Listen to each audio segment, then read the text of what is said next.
моята рецепта за палачинките на Вики. Мамо, подай престилка! Както виждате, вече съм с престилка.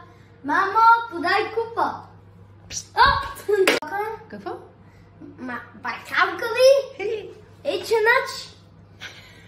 Вече сме готови за готвене. Вече започваме с яйцата. Аз не обичам да чупа яйца, но ще го направя само за вас. Давай.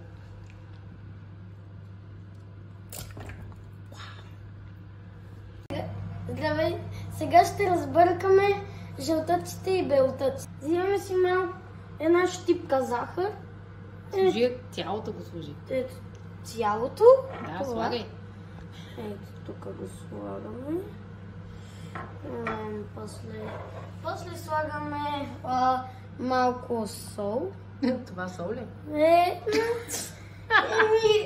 Преди малко сложих солта. Сега слагаме захарта. Добре. Айде захарче. Сега и тебе ще те разбърка. И малко ванилия. Едно мляко. Сега ще го сипем внимателно. Трябва да го сипем вътре цялото. Нали? Така.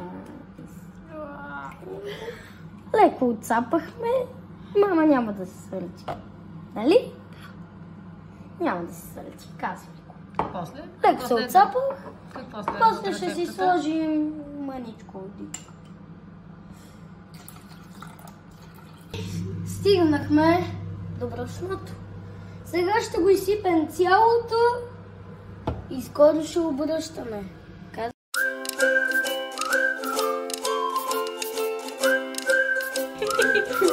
Лека да се работи. Готвим! Давай!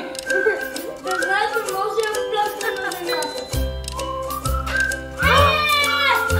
Айде! Много вкусна палачинка. Сега отивам да направя кафе на мама и да й кажа да довърши палачинките. Аз може леко да отида си погледам детски. Айде, да го пуснем. Цяло